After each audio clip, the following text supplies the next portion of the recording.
Hi everyone and welcome to Supporting Learners. So in this video we are going to learn about unicellular and multicellular organisms.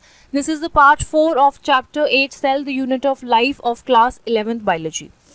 So in the previous lecture I had told you about cell, that cell is the basic structural and functional unit of life. It is that smallest unit which is capable of performing all the necessary functions of the body. Now based upon the number of cells that the organism's body is made up of, the organisms are classified into two types. First is the unicellular organism and second is the multicellular organism. Now first talking about the unicellular organisms, uni means one. So those organisms whose body is made up of only one single cell, and that single cell is capable of performing all the functions needed by the organism, those organisms are called unicellular organisms. Now the unicellular organisms are thought to be the oldest form of life, and the first known single-celled organisms appeared on Earth about 3.5 billion years ago. So it is believed that the very first organisms to have evolved on this earth were actually the unicellular organisms. And these organisms are very simple organisms. They are very primitive in their cell structure and their function. And later on, as the time passed, everything started becoming more complex, and after the unicellular organisms, the multicellular organisms came into picture. So from a biological point of view, the multicellular organisms, they are considered to be more advanced forms, and unicellular organisms, they are considered to be primitive forms of life, right? So examples, if we talk about the examples of unicellular organisms, the first is the bacteria. The examples include E. coli, Escherichia coli, this is present in your body, in your intestine. Streptococcus, this is spherical shaped bacteria, and the disease pneumonia is actually caused by Streptococcus pneumonia. Then next example is of Rhodospirillum, which is spiral shaped bacteria. So this is how they look under the microscope. And then we have Lactobacillus, this is the bacteria which helps in the conversion of milk to curd. They are rod shaped bacteria.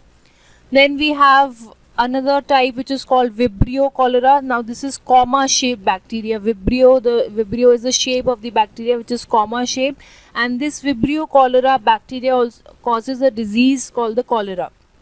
Then next we have cyanobacteria. This is cyanobacteria, also known as the blue-green algae, which are responsible for nitrogen fixation. So these are some examples of bacteria, and you can see that these bacteria, they are so well adapted that they are found everywhere in your body, in food products, in air, in aquatic habitat, in water, in soil, and they are also adapted to survive in very extreme conditions. So they are very well adaptive. They are so primitive. Next example is protists. Now some examples of protists include first the amoeba. Amoeba is amoeba is a unicellular organism which does not have any fixed shape, right? So it keeps on changing its shape. And you must have studied about the digestion process in amoeba, that how it engulfs its food, using pseudopodia, which are these finger-like projections which help to capture the food. Then it is digested and then excreted out of the body. So all these functions, digestion, then excretion, reproduction, growth, they all are performed. All these functions are performed by a single cell.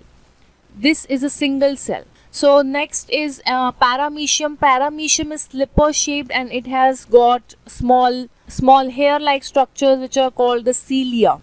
Okay. Then we have euglena, and then we have desmids and diatoms. Now these desmids and diatoms, they are found in aquatic habitat, in freshwater as well as marine environment. Then we have dinoflagellates. These are the organisms which are found mostly in the marine environment. Then in the category of protists only, we have slime molds. They are saprophytic in nature. They feed on dead and decaying organic matter. And then we have some disease causing protists like Trichomonas, Trypanosoma, and Leishmania. These are the examples of disease causing protists. Protozoans. These are protozoans actually. These are protozoans. So now looking at this picture, can you guess the name of this organism? Please comment down in the comment box. This organism is a unicellular fungi and it is called yeast, and the scientific name is Saccharomyces cerevisiae. Right, this is unicellular fungi, and you must have studied that this yeast reproduces by budding. Most fungi, and let me tell you that most fungi, they are actually multicellular, but the yeast is an exception, and most of the times question is being asked on yeast. So there was actually a classification which was given by a scientist called R.H. Whitaker.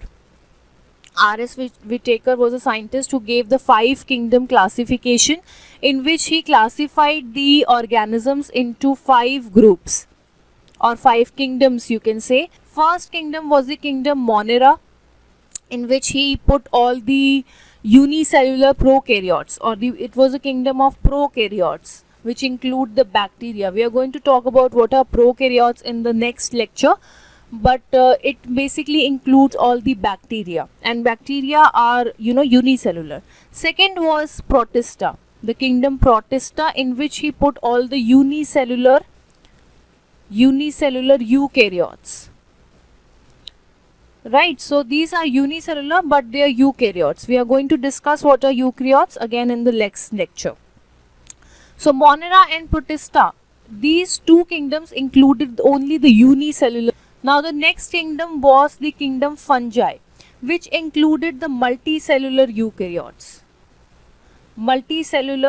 eukaryotes.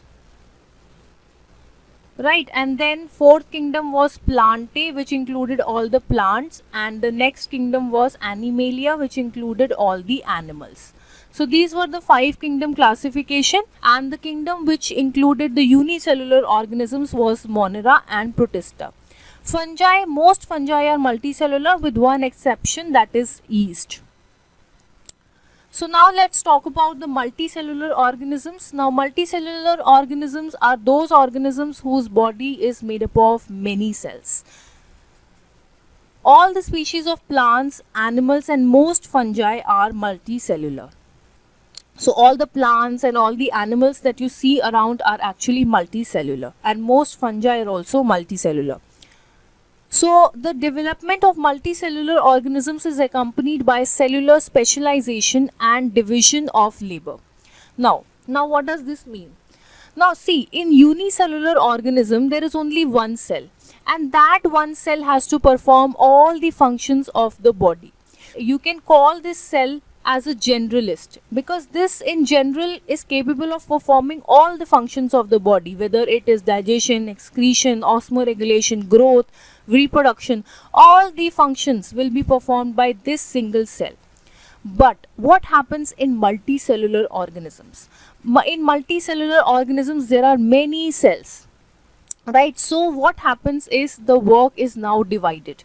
For example, in your class there is only one monitor who is performing all the duties. So he or she is capable of performing all the duties. But if there are many monitors in your class, then those duties will be assigned to many monitors of the class. For example, there will be a monitor of discipline, there will be a monitor of checking the uniform, then you will have the decoration monitors and so on. So the work is now divided among different monitors of the class.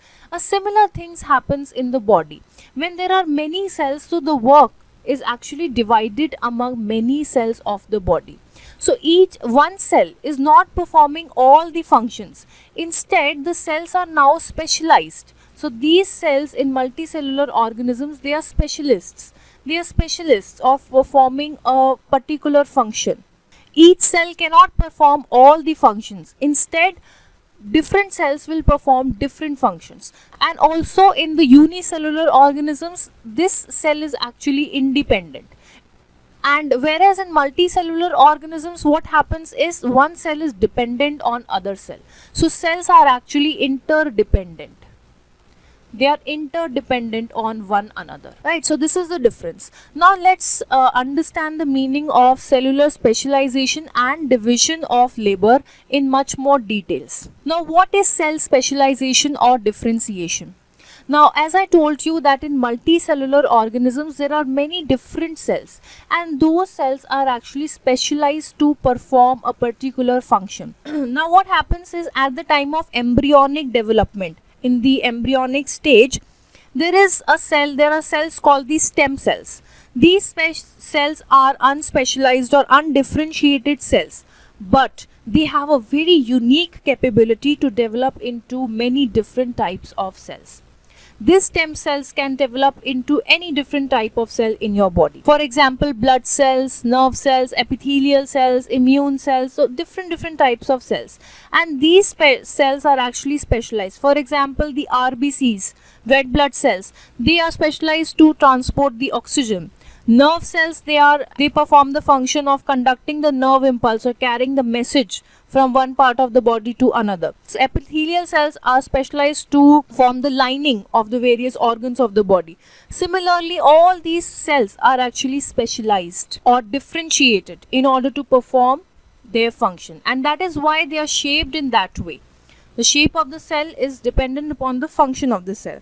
So you can say that the stem cell is body's raw material from which various different types of cells are developing. Now, why is this cell specialization or differentiation so important? Why do we need this? Because the multicellular body is a very complex body. It is not as simple as the body of the unicellular organism. So in order to perform the function, in order to survive, it has to be functional. It has to be very efficient. So every organism on this earth, it wants to survive, and to survive, it has to function. It has to be functional, and it has to be very efficient. So it has to organize its body. It has to assign functions to different cells in order to manage all the functions properly. Okay, so now let's talk about the level of organization. So the body of multicellular organisms is organized. As I told you that it is a very organized body, and there are certain levels of organization. Now what happens is, the cells, they group together to form tissues. Tissues group together to form organs. Organs, they group together to form organ systems. And organ system combines to form a whole organism. And this goes for all multicellular organisms, including plants and animals. Now let's take one example of the human body. So there are many different cells in the human body. Now some of these cells are called the epithelial cells. Right, these are the epithelial cells. Now epithelial cells will group together to form epithelial tissue. Right, epithelial cells will actually group together to form a tissue called the epithelial tissue. And various different types of tissues in the body will combine to form the next level of organization, that is the organ level. For example, there are four types of tissues in the body, namely the epithelial tissue, muscular tissue, nervous tissue, and the connective tissue. Right, so all these tissues will actually combine to form an organ, and that organ, for example, is stomach.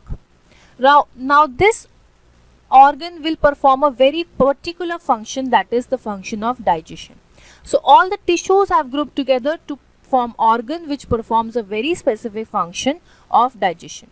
Now various organs like these will combine to form an organ system. For example, the esophagus, stomach, small intestine, large intestine, anus, they will all group together to perform a specific function of digesting the food in the body, and they will form a system called the digestive system.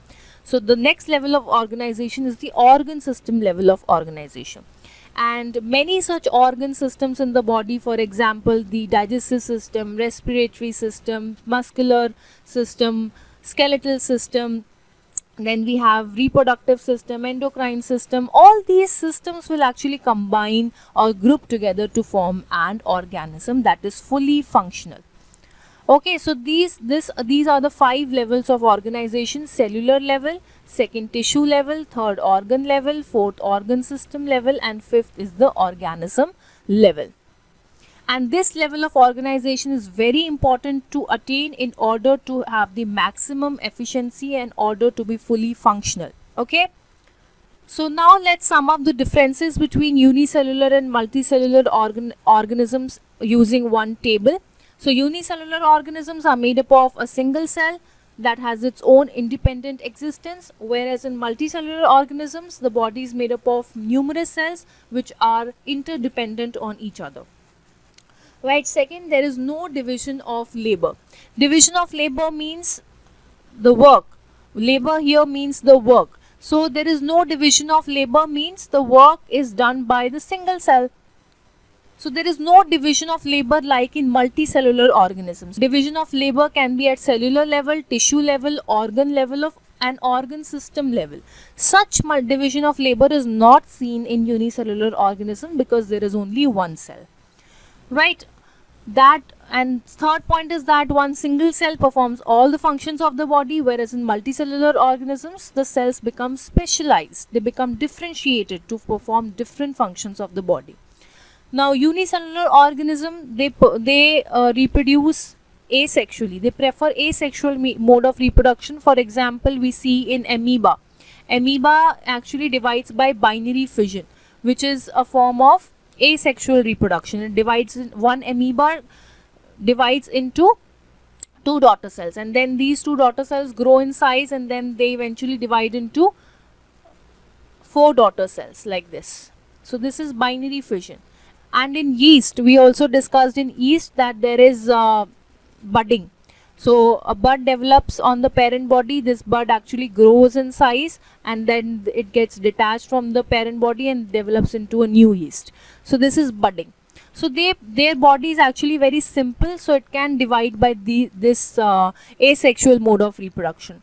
But in multicellular organisms, as the body is very complex and the cells are specialized, so they perform sexual mode of reproduction. They prefer sexual mode of reproduction in which gametes are formed. The male gamete zygote, the male gamete sperm fuses with the female gamete, that is the ovum, and then the zygote is formed. So that is the sexual mode of reproduction. Next point is that an injury of unicellular organism affects the whole body, which causes the death.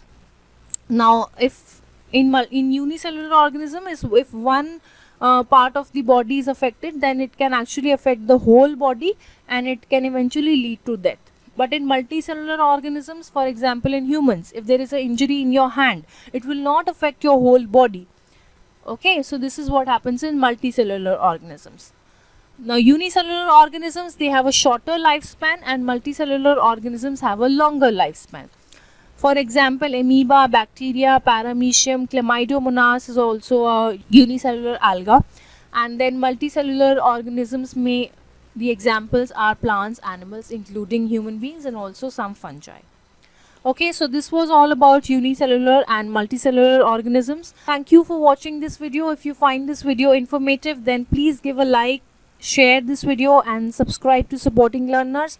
And if you haven't hit the bell icon, please click on the bell icon so that you receive a notification every time a new video is released on Supporting Learners.